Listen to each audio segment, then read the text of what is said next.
Hi, I look like I'm enormous compared to you. Look at this on you. Hi everyone, Jennifer here. Hello. This is Ben, my husband, and he just joined me to say hello before, Nice to meet you. before I begin reader questions answered. So, isn't he handsome?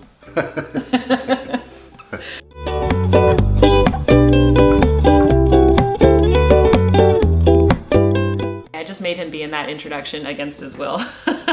All right, let's carry on with the reader questions. I have one here from Cocanino, who writes, for a Q&A someday, I'd be curious to know more about how publishing these books has affected your life. I guess I'm just curious. Are you known among your peers as the writer of the Chic books? I watched some of your much older videos versus your more recent ones, and you come across as maybe a little more confident, outspoken, in a good way, in later videos. For example, sharing controversial opinions. I'm wondering how the success of your books and channel have affected you, how you carry yourself, or maybe they haven't at all. So I think that's a really great question. My friends and I joke all the time about what I do, and it's just kind of funny among them, you know, like I'll go to their house for dinner or do something funny and they'll be like, oh no, what would Madame Chic say? And it's just something that we laugh about. And it's just great because, you know, my really good friends, they've been with me from the beginning, from when, you know, I was just writing the book and it was just an idea to now when, you know, the books are just widely embraced. So it's just been a fun ride for all of us, I think. I think that basically when you watch some of my older videos, and I'm a lot different now, I think I could just attribute that to just becoming more comfortable in front of the camera. So I'm actually a classically trained actress, so you'd think I'd be comfortable in front of the camera anyway, but when you're an actress, you don't really immediately see yourself on the camera. But for YouTube, I would film a video and then I would edit it like that night, you know? So I would immediately see what I was doing, you know, that wasn't really working in those videos. And I think I've adjusted that over time and just become a bit more confident with doing YouTube videos. So I think that that is what's going on there. As for sharing my controversial opinions, that is hard sometimes because nobody likes to be attacked online. Nobody likes to be called names. Nobody likes to have people disagree with them. I mean, wouldn't it be nice if everybody just agreed with you all the time? Life would be so much easier.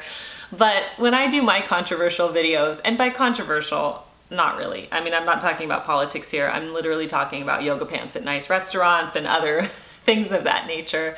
I'm okay with it because, you know what, I'm just really solid in my convictions and my values, and I'm just, the older I get, the stronger that is for me. So that is just how it is. So now I'm like stuttering. I'm not being very poised as I'm answering this question. She says, I'm wondering how the success of your books and channel have affected how you carry yourself, or maybe they haven't at all. So the books have been a wonderful blessing to my life. They have been just widely received and they're published in so many countries around the world. And my favorite part is interacting with readers. So that is honestly my favorite part about it, and I love that aspect of it. My channel is, I think my channel is still relatively small compared to most channels. I mean, I do have a lot of subscribers. I think right now we're at about 32,000 subscribers, which I'm just grateful for every single one of you. So, but it's not, you know, it's like a giant channel with hundreds of thousands of subscribers. So I think it's relatively small.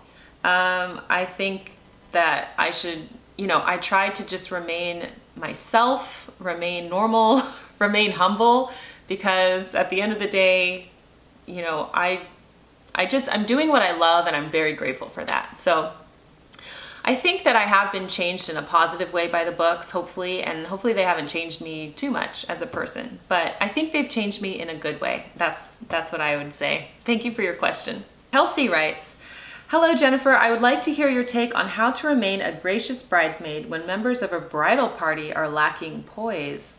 Ooh, that's a good question. Okay, so it's tricky. If you're a member of a bridal party, you're around your peers, and when you're a member of something like that, like a party or a group of people, the group tends to take on that herd mentality where everybody just starts kind of acting the same way. So you might be around people that are acting in a way that you are not comfortable with. I have absolutely been in that situation.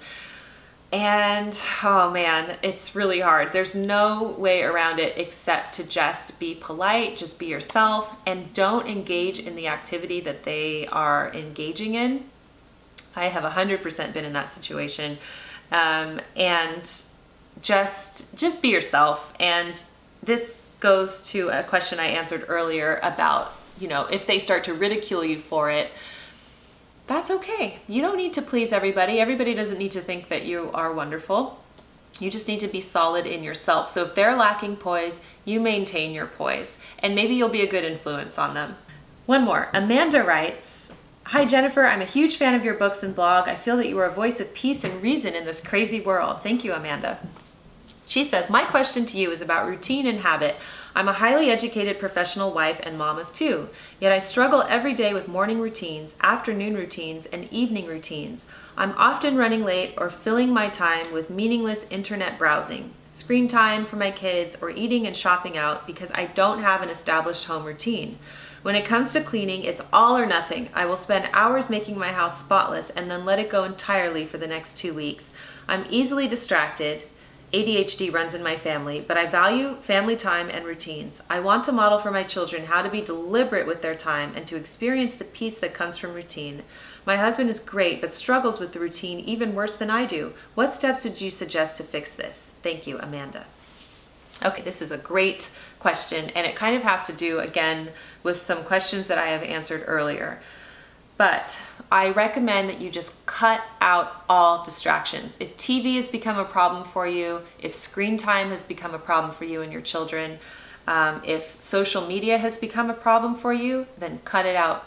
Go cold turkey, honestly.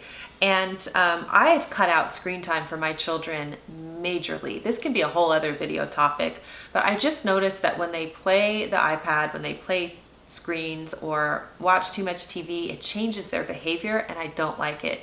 You cut it out, you don't need it. All of these things are recent technologies that we have lived well without for thousands of years. So I would just cut out anything that is wasting your time, killing your time, basically.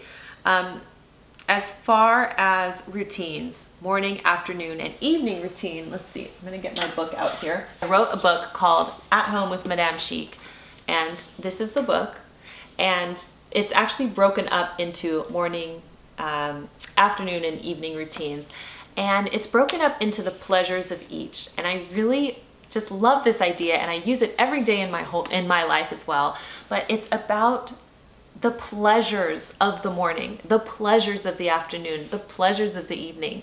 And yes, your afternoon might not contain many pleasures.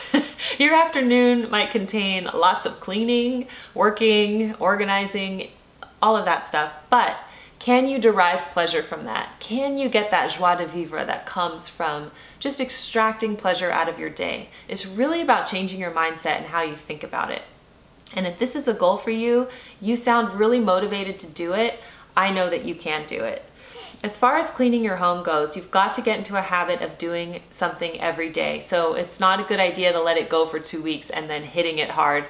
So once you develop that time, once you cut out the distractions, you will have more time to clean. And I've done this. Now that I've cut out television, I clean the kitchen fully and completely every night, down to sweeping the floors, putting the chairs up on the table, just getting into it, and I love it. I actually enjoy it, and I have many suggestions on how to do that. You can listen to an audiobook or a podcast or watch YouTube or something while you're doing it. Make it pleasurable for you. You said you want to model for your children how to be deliberate with their time. You must do that yourself. So yes, you know already it starts with you. They will do what you do. They will develop your habits. So get your habits in order first, and then you can help them with theirs. Thank you so much to everybody who has submitted questions to me over the past few months. I know I can't get to all of them, but I do try, and I really, really appreciate it. So thank you so much. I would love to hear your thoughts on all of these topics. Leave your comment below. If you're new here, I'd love to have you as a subscriber. And thank you very much. I will see you next time on the Daily Connoisseur. Bye.